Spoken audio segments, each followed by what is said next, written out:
तो एमपी की महाभारत में इस वक्त बड़ी खबर भोपाल से है। बीजेपी प्रदेश अध्यक्ष राकेश सिंह ने लोकसभा स्पीकर सुमित्रा महाजन की उम्मीदवारी को लेकर एक बड़ा बयान दिया है। टिकट कट सकता है उनका। महाजन का टिकट कटने का संकेत राकेश सिंह ने दिया है। उन्होंने कहा कि ताई हमारी वरिष्ठ नेता हैं, लोकसभा स्पीकर हैं, उन्हें लेकर हम जो भी फैसला करेंगे उनकी सहमति से ही करेंगे। सुमित्रा महाजन की उम्मीदवारी से जुड़े सवाल पर उन्होंने ये कहा है। तो इस वक्त की बड़ी खबर, जिस बात की आशंका लगातार जताई जा रही थी, उस आशंका को एक बल जरूर मिल रहा है। हालांकि चीजें स्पष्ट तौर से नहीं कहा है, लेकिन फिर भी बीजेपी प्रदेश अध्यक्ष राकेश सिंह ने लोकसभा स्पीकर सुमित्रा महाजन की उम्मीदवारी को लेकर बड़ा बयान दिया। उन्होंने कहा कि ताई हमारी वरिष्ठ नेता हैं, लोकसभा स्पीकर हैं, उन्हें लेकर हम जो भी फैसला करेंगे उनकी सहमति से ही करेंगे। महाजन की उम्मीदवारी से जुड़े सवाल पर उन्होंने ये कहा है, कोई भी जो बड़े राजनीतिक दल हैं उनमें स्वाभाविक रूप से विचार विमर्श की एक प्रक्रिया होती है, उसके बाद करते हैं। ताई निसंदेह हमारी बड़ी नेता हैं और ताई लोकसभा की अध्यक्ष हैं, और इसलिए जो भी फैसला होगा ताई की मर्जी से ही होगा। और चलिए सीधे रुक करते भोपाल का जी मीडिया संवाददाता अजय शर्मा हमारे साथ जुड़ रहे हैं। अजय, जो बयान राकेश सिंह ने दिया है, इसे क्या माने? ये टिकट कटने का पहला संकेत है या फिर जो सामान्य तौर से बातचीत की बात कही जाती है उतने तक ही इसको ले?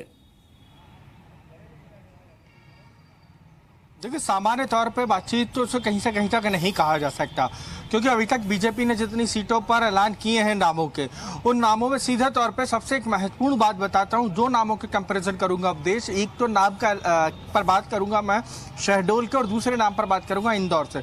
शहडोल में 3 दिन पहले पार्टी छोड़ के, 4 दिन पहले पार्टी छोड़ के हिमाद्री सिंह कांग्रेस से बीजेपी में आती हैं। उनको पार्टी टिकट दे देती है, उनके नाम का ऐलान कर देती है अपनी पहली दूसरी सूची के अंदर।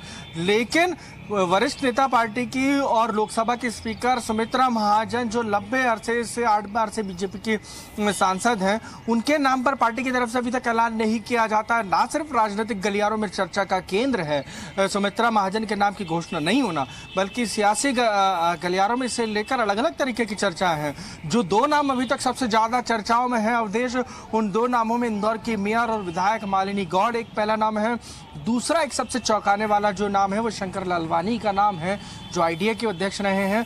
उनके नाम पर भी पार्टी के अंदर जबरदस्त तरीके से मंथन और विचार चल रहा है। इसके पीछे की बड़ी वजह, पार्टी एक सिंधी नेता को टिकट देना चाहती है। मध्य प्रदेश में अच्छा खासा सिंधियों का प्रभुत्व है।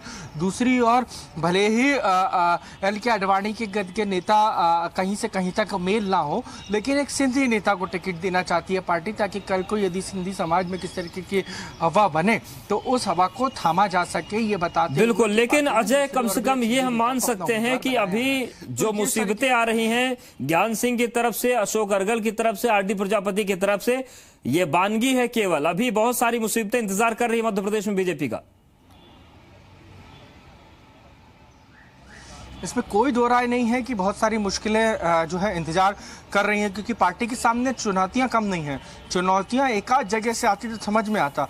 ग्वालियर चंबल संभाग से एक अपनी चुनौती, अनूप मिश्रा अशोक अर्गल की नहीं सही कसर इंदौर में सुमित्रा महाजन का टिकट फाइनल नहीं किया है, तो इंदौर से एक अपनी चुनौती है। शहडोल में ज्ञान सिंह चुनौती बने हुए हैं, और यदि आप मंदसौर में जाएंगे तो सुधीर गुप्ता का अपना पार्टी संगठन के नेताओं ने विरोध किया है।